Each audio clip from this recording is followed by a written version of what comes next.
Hello students, welcome to the lecture on supply chain innovation, and after this lecture we will be able to learn the following objectives. Understand supply chain integration, define a framework of supply chain integration, explain model for integrated inbound and outbound networks, describe global supply chain design, discuss logistics in the global economy, define trust in supply chains. Let's start with a small introduction. Globalization intensified competition in most industries. This came at a time when firms competing in major markets were experiencing increasing difficulty to grow revenues in their home markets. As a result, firms were forced to focus on cost reduction as a means to increase shareholder value. Offering low product prices as a result of being a low-cost producer was perceived as one of the most important competitive advantages as a decade ago. Meanwhile, companies have also streamlined their businesses and increased focus on their core competencies through outsourcing, which in turn has led to increased dependence on suppliers for value creation. Role of innovation. Constant development and adaptation is of utmost importance for any enterprise. Absence of these leads to loss of competitiveness, commoditization of products and services, and ultimately performance decline. Innovation is the key lever to create differentiation. Innovation may take shape along two dimensions, where the first one is related to magnitude, ranging from incremental to radical, and the second is impact, ranging from sustainable to disruptive. The first category, incremental and sustaining innovation, entails minor improvements that do not alter the current competitive market forces to any large extent. The second category, radical innovations, include innovation of a larger scale that significantly improve a product or service, yet ensuring the overall product function is in line with customer expectation. The third category, disruptive innovations, completely changes market condition and customer expectation. The fourth category, disruptive and radical innovation, is a combination of the second and third categories. These are large-scale disruptive innovation that become established in the market very fast and very rare. Integration in context refers to the extent to which various supply chain activities and processes work together in as seamless a manner as possible. It has long been recognized that traditionally managed businesses and supply chains, often characterized by high levels of fragmentation, have failed to achieve their true potential in terms of profitable meeting customer expectation. Supply chain integration (SCI) is to a great extent concerned with the development of more integrated approaches that hold out the prospect of eliminating many of the inefficiencies directly attributable to supply chain fragmentation. The evolving supply chain management environment. The literature suggests that a number of key issues are changing the supply chain management (SCM) and logistics strategic landscape. Arguably, the three most significant such issues are internationalization or globalization of supply chains, vertical disintegration, the changing role of the supply chain as a source of strategic leverage. Internationalization is being driven by changing structures in the international economy and business environment. Vertical disintegration is largely a consequence of outsourcing, and fragmentation in context refers to strategic leverage, particularly in the context of product strategy. Framework of supply chain integration. Supply chain integration is a new kind of organizational model taking dynamic alliance of supply chain as a subject to realize global resource integration through interactive, collaborative operation of supply chain.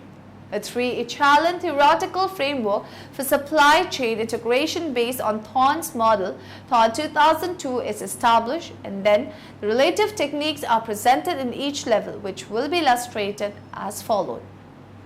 The three-echelon theoretical framework for supply chain integration. In order to integrate supply chain effectively based on the comprehensive hierarchical planning framework by Thorne, we establish a theoretical framework for supply chain integration. According to the framework, the key relative techniques can be sorted into three echelons based on the rules for entity objectives to relative objectives and from basic capabilities to advanced capabilities. Basic operation management level, the planning and controlling level, and the strategic management level. The integration in operation management level. Key elements in the operational management level.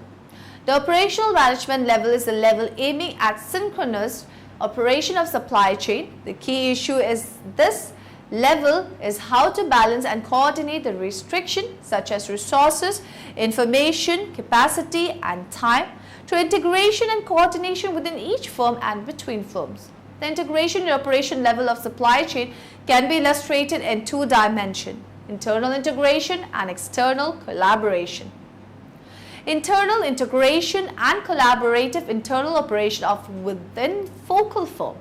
The internal integration, the function-to-function integration within the focal firm, is the first step of operation integration and also the basic of to such success of supply chain integration. High internal integration can reach a level of collaborative internal operation with which the whole firm works like an integrated system that result in better performance and better interdepartmental effectiveness such as cycle time reduction, better in-stock performance, increased product availability levels, and improvement in order to delivery lead times.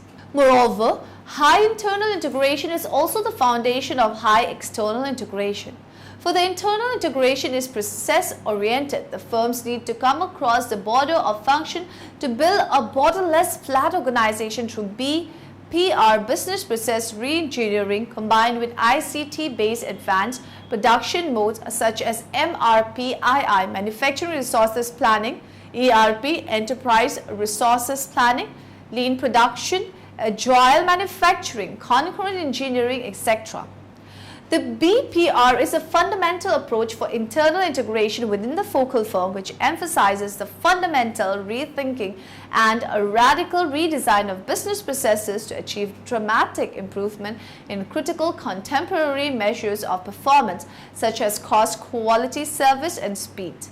External collaboration and collaborative supply chain operation. The second dimension of operational integration is called external integration or intercompany interaction, referring to the cross-border operational integration in the supply chain, which can place customer and supplier processes closer together. External integration makes the supply chain operate like a real physical entity to gain more powerful competitive advantage. High external integration can be divided into supply chain operation and collaborative supply chain operation based on the internal integration level of each firm. The former one is high external integration with low internal external integration. In fact, it rarely exists. The latter one is a real high integration type based on high internal integration and high external integration.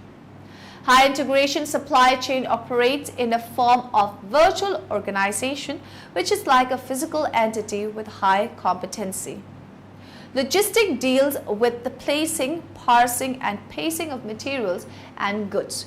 The common objective of any logistic network model is to minimize the transportation cost or maximize the profit. Focus on the end customer collaboration and virtual integration are some trends that will revolutionize supply chain logistics. Logistics is divided into inbound and outbound logistics. Inbound logistics deals with the ordering, procurement, and transport of materials from the suppliers to the manufacturing facility. Outbound logistics is a part of the supply chain process that moves stores and adds value to goods on the way to their final destination. It sits between supply side processes such as purchasing and materials management and demand considerations such as sales, marketing, order taking, and customer service. The automobile supply chain network is one of the ideal case studies for logistics because of the complexity involved and also the scale of the problem. It involves an entire network of multiple tire suppliers, manufacturing plants, sub-assembly plants, assembly plants, warehouses, distribution centers, dealers, and customers. Logistic plays an important role in the economic development and enhancing the competitiveness of all the three sectors of the economy, namely agriculture, manufacturing and services, modeling inbound logistic of automobile network. The first step in inbound modeling is to create the ASIS model. The ASIS model is used to represent the current logistics system in terms of a simulation model. This helps us analyze the operations of the current system and identify areas for improvement. Data collection. Information regarding the suppliers, the location, quantity of material moved in a particular time period from the suppliers to the plant and average transportation costs per truck were obtained from the company. ASIS simulations modeling. Step 1. Supplier cubic meter capacity per day was used to get the number of days a supplier takes to produce 1 cubic meter. This input from the suppliers was used to create supply schedules, the material arrival schedules for the Delhi and Pune consolidation center from material supplies was also collected. Step 2. These parts are loaded into small or medium trucks according to the given data. Once the truck is full, there is a 1-hour maintenance and contingency delay added to include the time required to make the truck ready for leaving. Step 3. Once the trucks leave the consolidation center at Delhi, they take a certain transit time before they reach the plant. The transit time varies from 4 to 6 days for transportation from Delhi to Chennai according to the data collected. Over the past 10 years, supply chain management (SCM) has become an important focus of competitive advantage for firms and organizations. The impact of SCM has increased steadily, drawing on developments in data processing, managing science, logistics, operation management and other fields. The promise of SCM is better use and deployment of resources across the entire enterprise. While it has long been recognized that considering the impacts of managerial decision across a complete organization leads to better performance, the tools, concept and computing environment have only been available for the past decade to realize this potential on a large scale. A supply chain is a set of value-added activities that connects a firm's suppliers to the firm's customer. The basic unit of a supply chain activity is given by receive input from supplier, add value, deliver to customer.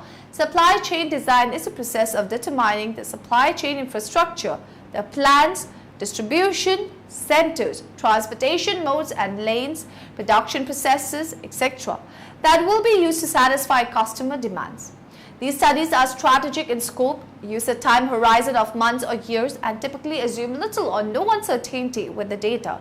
Supply chain execution is a process of determining solution to more tactical issues such as local inventory policies and deployment, manufacturing and services schedules, transportation plans, etc. Distinguishing characteristic of supply chain design in a global context, supply chain design decisions are often made in an environment that is rich with uncertainty, filled with multiple conflicting objectives and incomplete information. Typically, the following aspects are part of this environment. Supply chain redesign. In practice, SCD decisions are rarely focused on greenfield situation, a novel process. Many firms are inexperienced at examining changes to the supply chain when the matrix span the entire organization. Impacts affect multiple groups. Changes in the design of a supply chain often lead to impacts that span large parts of the organization. Organizational incentives may work against change. The outcome of a SCD may require changes that cause one group to have a decrease in existing measures of performance, but resulting in an improvement of firm-level measures. Coordination across functional boundaries. A key benefit of SCD is that it often requires coordination between groups that typically do not interact. This collaboration leads to a better understanding of cross-functional issues. Data needs are difficult to satisfy. Since SCD spans many areas of the organization, the data required to support analysis must be drawn from many sources. The data may be measured at different frequencies, may use different scales, or are contained in private sources that may be difficult to obtain. Duties are cost assessed for the input transportation of goods. The cost of the duty is typically based on the value of the imported good, the type of good imported, and the country of origin. In the case where the imported good is used to manufacture another product that is subsequently exported, some or more or all of the duty costs may be recovered as duty drawback. In order to provide domestic manufacturing opportunities, some countries require a minimum local content before a firm is permitted to sell a particular product. This restriction requires that a specified fraction of the value added to the final product must occur within the country where the product is sold. The increase in global production sharing, the shortening of product life cycles, and the intensification of global competition all highlight logistics as a strategic source of competitive advantage. Technological advances and economic liberalization have created new opportunities for countries to harness global markets for economic growth and development. But expanded supply chains and global production networks put a new premium on moving goods in a predictable, timely, and cost-effective way. Well-connected countries can have access to many more markets and consumers. A country as distant from most major markets as Chile can be a major player in the high-end world food market, supplying fresh fish and perishable fruits to consumers in Asia, Europe, and North America. But for the poorly connected, the costs of exclusion are considerable and growing, and the risk of missed opportunities loom large, especially for the poorest landlocked countries, many of them in Africa. Measuring logistic performance. Improving logistic performance has become an important development policy objective. The performance of customs, trade-related infrastructure, inland transit, logistics services, information system, and port efficiency are all critical to whether countries can trade goods and services on time and at low cost. International logistics encompasses an area of action ranging from transportation, consolidation of cargo, warehousing, and border clearance to in-country distribution and payment system.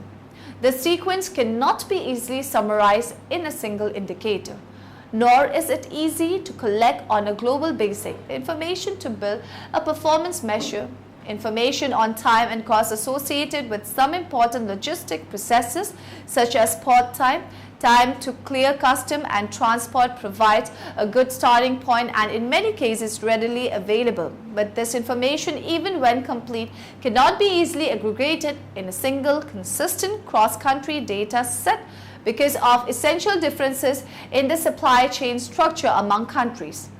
To address this, the World Bank with its professional and academic partners has produced the first Logistic Performance Index LPI to start closing the knowledge gap and help countries develop logistic reform programs to enable trade and enhance their competitiveness.